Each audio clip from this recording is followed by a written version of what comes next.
Welcome back everybody. Today's video is going to be another rainbow crate. So this one I believe is for January. And now I have canceled my 3-month recurring subscription for a little while, just to save some money, because I do need to be financially planning for top surgery, which is gonna come sooner than later. So yeah, so this is this is the last regular rainbow crate for a while. I do have a rainbow crate after dark, which I will also be filming. And this one, I think I'm only getting one. I skipped the next one. But yeah, so we're gonna do this. And yeah, that's gonna be a nice little video for you guys. Overall, I guess something I can also talk about is writing. But maybe I'll save that till the end. We'll get the unboxing done first, and then we'll see what's going on with me and some other stuff. So, woo. I've already forgotten the theme, so this will be a surprise to both of us. And I know it's not like a surprise. They tell you what the themes are, but, okay, this one is Marked by the Divine. That's pretty. And then, yeah, I've totally forgotten what the actual books were going to be. But we have, Cry Voidbringer by Elaine Ho. That's a really cool title. And it is, epic fantasy, woman-loving woman and men-loving men, bisexual male, lesbian, pansexuals, non-binaries, queer normative world, all sorts of gay shit. Awesome. It does have some, like, pretty intense, I guess, kind of content warnings, violence, death, child abuse, bodily fluid, ethnocentrism, depictions of PTSD, slave soldiers, kidnapping, and animal death. Okay, so that's like, you know, stuff's going on in there.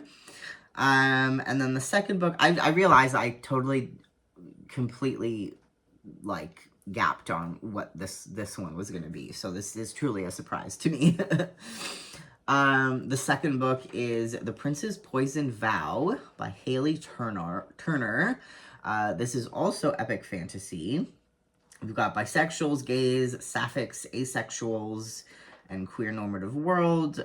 Content warnings here are violence, murder, assassination, kidnapping and attempted kidnapping, political manipulation, blackmail, death during childbirth, prostitution, slavery, body horror, non-consensual experimentation and mutilation, interesting, gore, mental compulsion, gun violence, and mass casualty attack. So that's also kind of intense. Yeah, so let's get into it, shall we? It's always interesting opening these up. I feel like the last couple times they were packaged slightly differently. And I'm always afraid of ruining them by accident. So, ooh, that's a really cool cover. I love a character cover. Some people don't, but I love a character cover. I'm so over the, like, fancy script with a crown and a rose behind it. Like, I feel like most fantasy, romantasy covers are like that now, and I really like to see something different. So, let's do Cry Voidbringer first, because that was mentioned on the card first. So once again, we're going to be very careful about how we open that. I think I got in there enough. Oh, hold on. Okay, that should give me enough space to tear the plastic apart. I do still have mixed feelings about them being plasticed. Just because, again, it's a little tricky to open sometimes, and I'm, like, terrified of ripping them, but I guess it is to protect them nicely. And, oh, wow, this is a really cool cover. So, here it is. It's got kind of like a gray, smoky, metallic situation happening. And then the back has this very cool mall thing. That's awesome. And then, of course, we gotta look at the sprayed edges. Wow. So in the back, it says, in a broken system, do you save yourself or fight for the people you love? With the god's power waning, the Queen of Ashvi has had to find another way to bolster her fight against her imperialist oppressors. The solution is wrenching children of other cultures from their homes and conscripting them into service. That's kind of fucked up. Hammer was one of those children. Now she's a jaded soldier waging Ashvi's perpetual war, thinking only of her own survival. But when she accidentally rescues Viridian, a child with rare and potentially devastating powers, her priorities shift. The girl appears to be the answer to the Queen's prayers, the perfect weapon to restore her kingdom's ancient borders, even if the colonized cities they reconquer don't want her version of liberation. Can Hammer protect Viridian from the system that broke her before the girl's power is unleashed on the world? That is very interesting. Also, the material this is made of is like this kind of slick material. I don't really know how to describe it or what I have felt that feels like this, but it is a very unique material as well. So that's cool. This is what the inside cover looks like. They are like little eye things, and I assume the back, yeah, the back is also that way. Yeah, we've got our lovely little nutrition facts there. This one is 454 pages, 68 chapters, 100% queer, 60% sapphic, 40% bisexual, epic fantasy, there's found family, they're all toxic, political maneuverings, emotional devastation.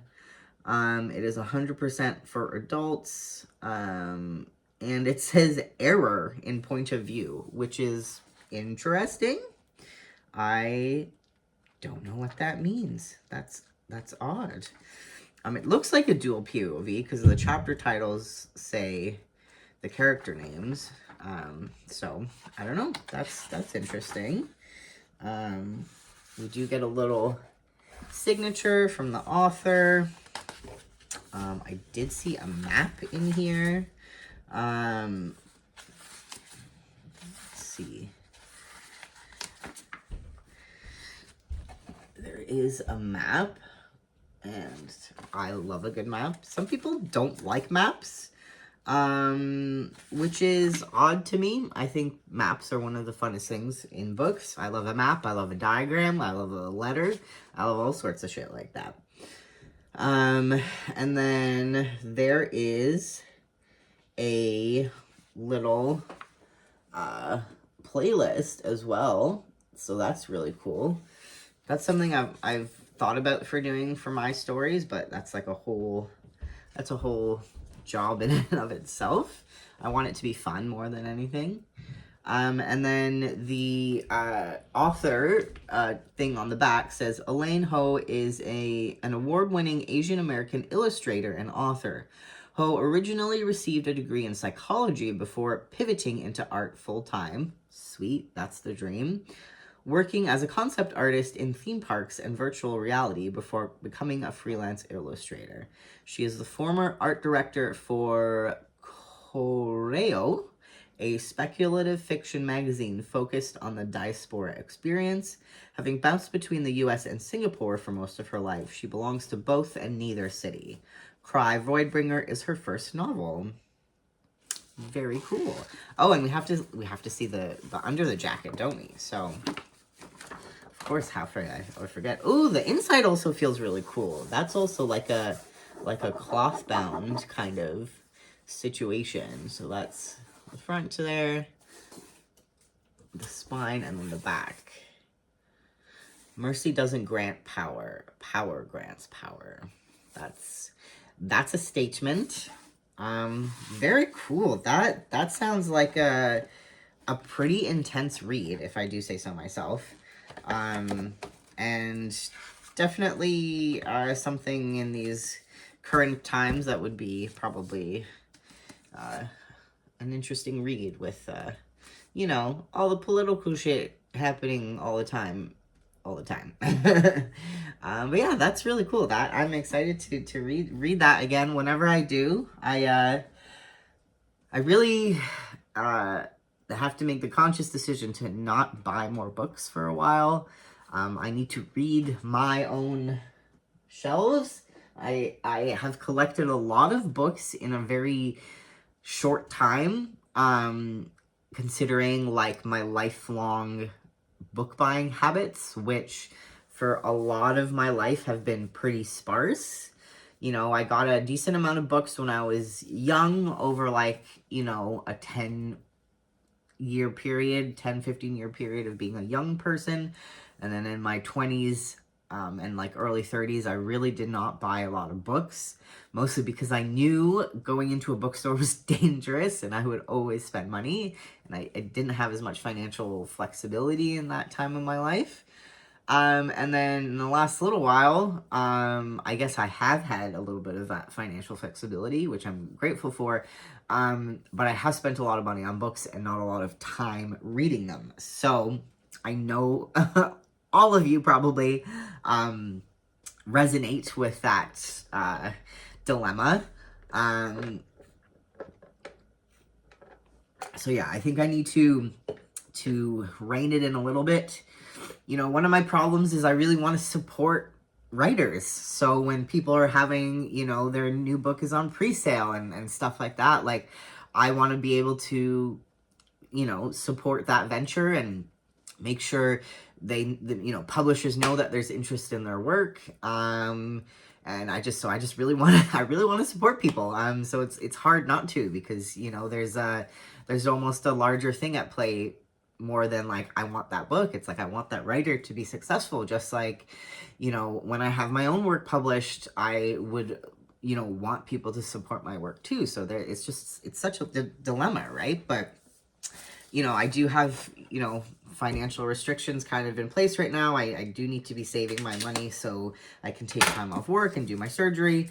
And like, I need to pay off my credit card a bit before that, just so I have that money available. So I gotta stop doing it for a bit. But yeah, anyway, on to book 2. This is The Prince's Poison Vow.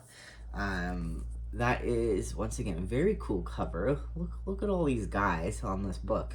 Yeah, that is a very varied cast of characters, it looks like. And I love that art style too. That's like kind of a, I don't know what you call it, but it's like a realistic cartoony style. I like that style.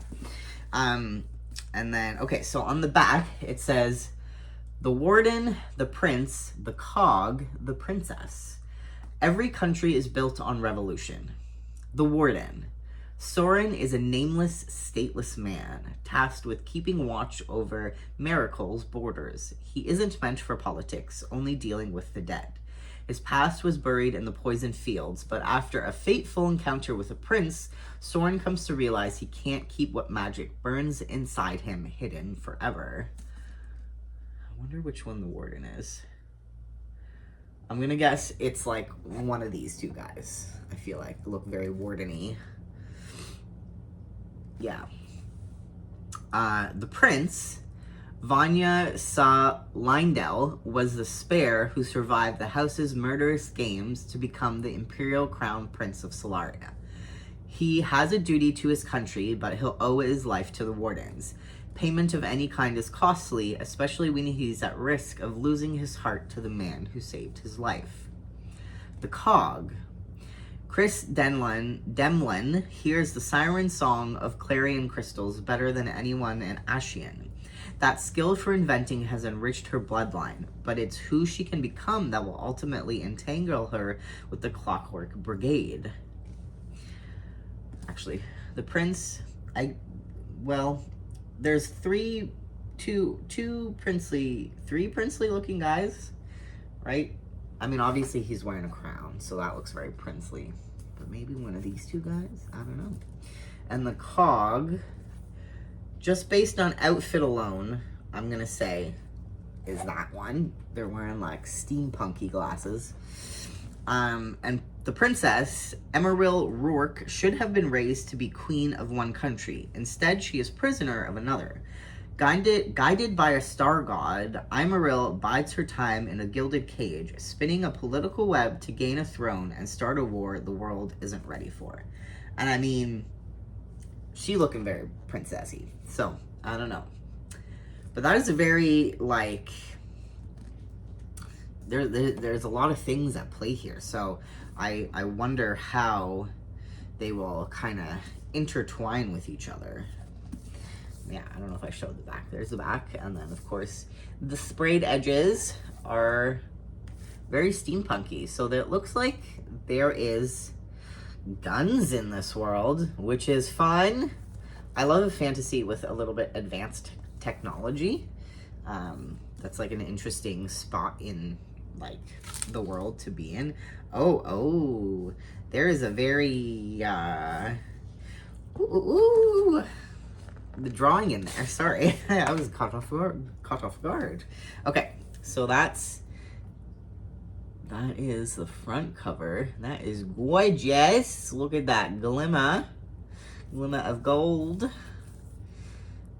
Wow, what are these handsome looking people? Well, I imagine that's the prince and the warden, I guess, right? That's what it looks like.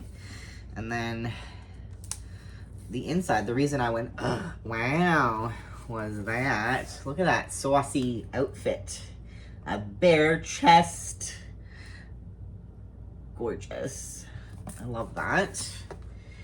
Very beautiful. And then what we got on the back. Oh, it's just repeating. A repeating image. Okay. And then let's get him back in his little jacket here.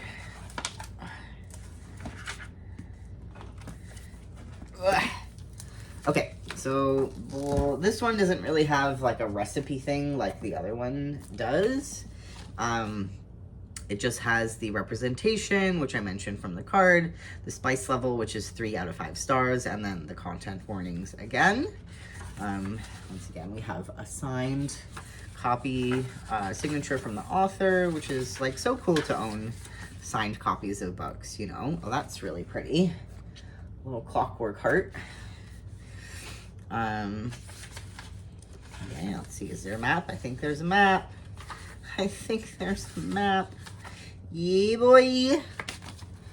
We got a map, ladies and gents, and thems and theys. Love that. I love a map. And it looks like the chapters are like POVs of characters, which is cool. And then, ooh, there's a glossary. So there's gonna be a lot of terms to know. Which sometimes that's interesting and sometimes it's a little overwhelming. But if you like epic fantasy, then I feel like, you know, it's kind of normal sometimes. And like, I like kind of textbooky things, so like, I enjoy a glossary. And let's see, about the author. So Haley Turner is a big city girl who likes to spoil her cats rotten. Samesies. She writes science fiction and fantasy with lots of action, epic plots, and romantic relationships that satisfy the heart. Haley lives in sunny California when she isn't traveling. Sweet. I love that. So that also looks very interesting. That is the 2 books for the January Rainbow Crate. Yeah, definitely excited to read these. They both look super interesting. You know, political intrigue is always fun, right? When it's fake. But yeah, so I will get to those one day, of course, again. But yeah, so that's the books. And then I had mentioned talking about writing. So I don't know if I've mentioned this already in a video, but I'm kind of taking a pause from writing my novel, my Project Speakeasy, because I want to read and watch some movies that are kind of in the same theme, or similar themes that are kind of inspiring to that. So I just finished reading Fahrenheit 451. Changed my life. That book is crazy. It is premonitive of our current society in the worst way possible. That book should be required reading for everybody ever, especially right now. Go read Fahrenheit 451, please, right now. It will shock and appall you. Yeah, there's freaking AirPods, there's Spotify, there's those robot dogs. There is mindless, entertainment slop, all stuff we're dealing with in our current time, and this was written like 60 years ago. So it's crazy. Please go read it. And then I have another list of books that I'm reading for that. So I have another, I think 5 over there on my shelf, and there's probably a few more books that I want to read. I want to read at least one book on the Black Panthers, and then a few other books just kind of about like community resistance and things like that, because those are themes that are part of my story. And I want to learn more about those things. But yeah, so that's kind of what's going on with that. And then I've also been writing some poetry. I am going to like an open mic thing in a couple weeks, so I want to have a few poems ready for that. And then I also submitted a story to my first ever writing contest. And all of the submissions are going to be published in a compendium of submissions, so like I will have something published officially, which is pretty cool. And then there are first, second, and third place prizes. So there's a chance that I could win a prize if they think it's good enough. So that's really cool. That is the 7 Stories competition hosted by the Georgina Arts Center. Basically, every year they do this, there's a set of 7 pieces of visual art. So there's paintings and photography generally. And then you pick one of those and write a short story, 400 words or less, based on that and submit it. And so I did that, which is pretty cool. I've never done that before, and I've always wanted to. I'm kind of like not a short story person, but I actually can do them and I enjoy them. And I usually do them when it's based on like a prompt of some kind. Otherwise, like I feel like my ideas are usually too big and too far-flung. They're very much novel ideas. But yeah, so that's a cool thing I did. And we'll see how that goes. But yeah, that's it for today. Thanks for watching, and see you in the next one.